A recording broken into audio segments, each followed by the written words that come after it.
Welcome, folks, to Last Week I've Learned. This is the product section. So this week we're taking on a project called Envelope Money. I guess it's a product. And I've gotten feedback that I should actually try these products, and I pick randomly. And this is a product that's actually really hard to try, and it's also one I would not try on camera. So I'm just going to walk you through it. This is called Envelope Money. For those of you that are familiar with envelope budgeting, it's basically the idea is way back, before digital banks were a thing. You would go to the bank, you'd withdraw all your, money for the week, and then you'd put it in envelopes labeled like, food and transportation, and you would only spend cash out of that envelope, and it was a way to budget effectively. So I think it's a really cool idea. I've seen a few people try it. The last one was Simple, which is a really great bank. I used it. I loved it, and it was bought and then shut down by a giant bank called BBVA. But this is Y Combinator backed, which is really interesting. That's an incubator. They're pretty prestigious, so that's good. I like this idea. It's their kind of tagline is stop juggling multiple apps and switch to a banking platform built for personal budgeting. Really smart. I think that's a great idea. I have a bunch of random apps for budgeting, and it's really annoying.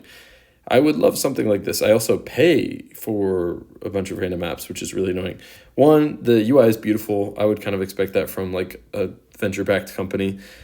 They have done a great job. It's really simple and clean. I don't like dark mode, so that's not my favorite, but that's just a preference, and that's a weird preference for me. Let's see. What I really find interesting is physical and virtual cards. So for a long time, I've thought about, this idea of tons of virtual cards and actually using that to try out products. So what you could do is you could have a subscription. If you didn't want it to linger there forever, you could just create a new virtual card for it. And there's services that do this. But again, it sounds like kind of their mission is to centralize this. So lots of different apps do this. They want to move it all into one place. Useful notifications, a lot of places do that now. Flexible budgeting, I don't fully understand that. I really love this available. I think it's really smart. Like this safe to spend is what Simple called it.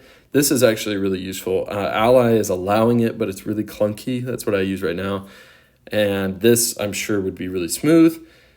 I think this is actually an underrated feature. Secure from the start with Envelope Money. You can request a new virtual card number, lock your account from being used. I just actually had to do this. I was in Chicago. I went to get drinks, and the card got lost at the bar. And so Chime does this, which is really nice. So I was able to cancel it, and then I have a virtual card in the meantime that I can use.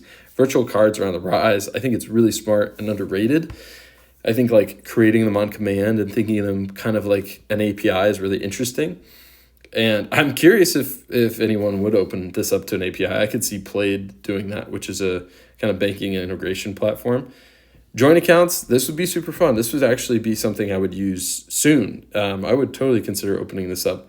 And then you can use goals. I think the big question I have is when it comes to interest rate, what I would want is I want to dissolve the difference between the savings account and a checking account. That's my ideal, is I would love to be able to really quickly, without transaction limits, move money between the two to take advantage of the interest rate of the savings account while still having liquidity in a checking account. I think that's kind of impossible, but one can dream. I really like this too. They have a roadmap, and what got me most excited here is let's see. Metal cards is fun, but per envelope virtual cards. This is the thing that's really got me excited, and I think has a lot of potential. Is like you could have a card for groceries, or a card for fun, or a card for, I don't know, like online services or entertainment, and it would just max out and it would stop you from spending more. I think a lot of budgeting is just hand waving, at least it is for me. It's really difficult to enforce. And if you can enforce it with a virtual card that has a set amount of money on it, I mean, that's freaking brilliant.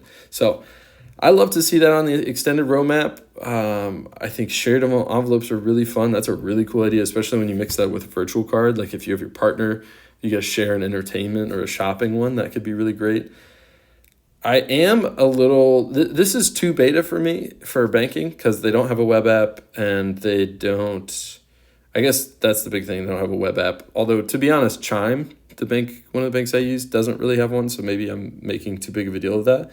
But I think it's kind of interesting just from a startup perspective to look at what they prioritized, like, okay, Plaid Integration, that's the company I just talked about earlier. Virtual cards is super interesting that they did that really fast. Oh, they even said safe to spend. That's from Simple. Let's see. Simple was fun because it was based in Portland, which is really rare. The more helpful transaction names, this is where we're going to start to see AI like drip in here, where that's going to self-label things. But I think in general, though, this is really fun. Like, you look at the status page, like, this is kind of the same stuff. I would almost use this as if I'm a startup, just look at this and say, okay, how did they prioritize? What were their priorities? And start to think about it. Because I think they've done a pretty good job. And I think it's really fascinating. So, like, this, wait for an Apple Cash integration, instead do the virtual card first. Like, this is just really, really smart the way they've done this. And I'm impressed. I'm excited. I will not be using this yet. Kind of as I said, I don't think it's quite ready for someone like me, but it's fun and I'm watching them and I'm wishing them all the best. So exciting stuff from Envelope Money, but power to you.